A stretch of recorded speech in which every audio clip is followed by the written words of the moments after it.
What's up everybody, we are back.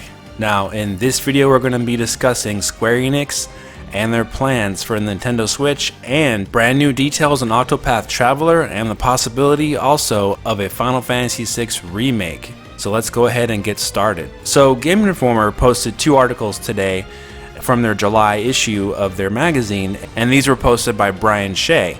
Now, one of the articles brought out that Square Enix is going to be devoting a division to developing Nintendo Switch games exclusively, and this was according to the division executive at Square Enix, Tomoya Asano. Brian Shea said during his conversation with the team at Acquire and Square Enix concerning Octopath Traveler, Asano mentioned that the team became its own division in April of 2018, so they actually started their own division of Square Enix back a couple months ago. And he said, and I quote, "Square Enix has decided that it wants to focus on original titles for the Switch.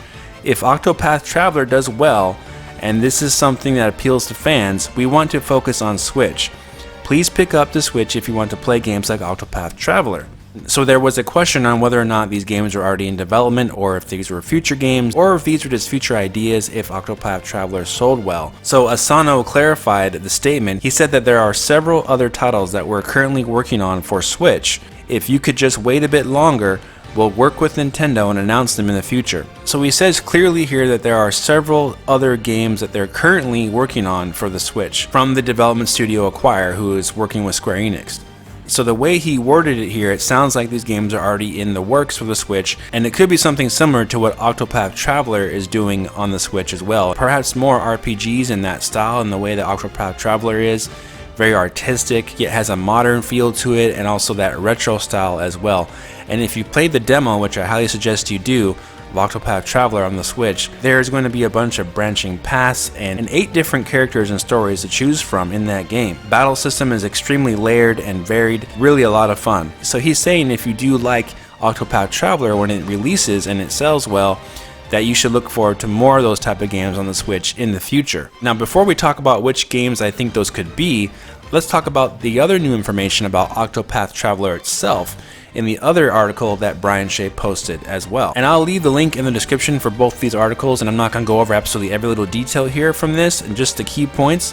But basically, when talking about the graphics and the style of the game, that coming off the Bravely Default series on the 3DS, Acquire and Square Enix, they really wanted to use the current technology to make a new role-playing game with a kind of a retro style aesthetic to it, to appeal to the players who perhaps grew up with the 16-bit and 8-bit eras of RPGs and now who are in their 30s, like me basically, and other players who are in their 30s who grew up playing all those games like Final Fantasy, Chrono Trigger, Breath of Fire, all those great RPGs from the 16-bit era, even going back to the original Final Fantasy games on the 8-bit NES era. He brought out something interesting, that they didn't want to just go for a simple pixel art style, but they wanted to make it more of a hybrid of a dreamlike style, something that looked very colorful and pretty, then combine it with the pixel art style. And then they brought out that this went into the combat system as well. They want to combine things like job systems, reputation systems, the ability to select a main character, and to basically create a new type of version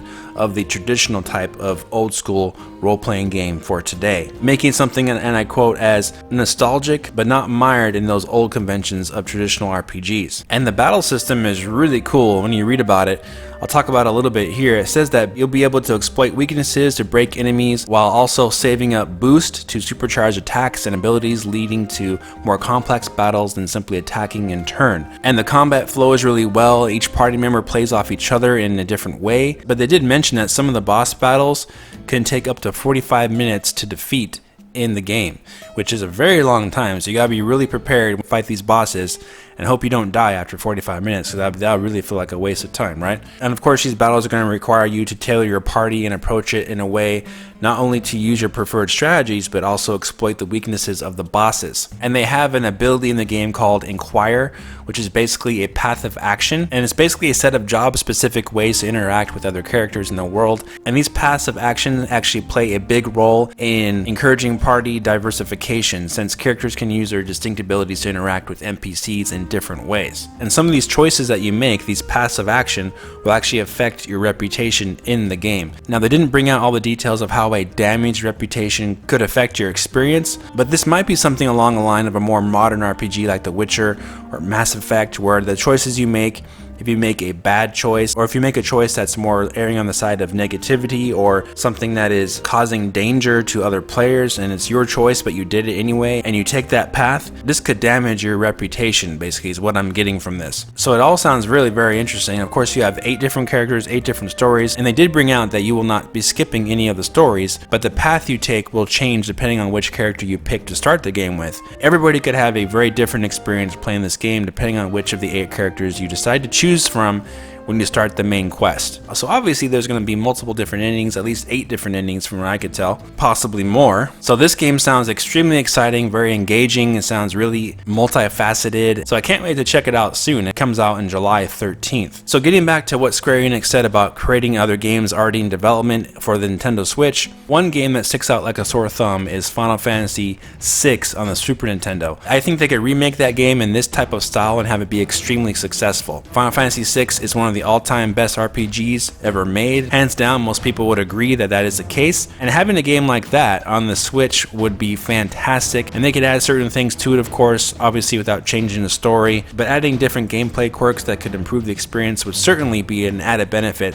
especially from things that they learned from Octopath Traveler. And Square Enix did say that they were interested in bringing back older games for the Nintendo Switch. And with the developer acquired doing this, they seem like the perfect candidates to make this type of game. Perhaps an old school remake of Final Fantasy VI would be an absolute perfect addition to the Switch library. I'm sure you guys would agree. They recently did Secret of Mana.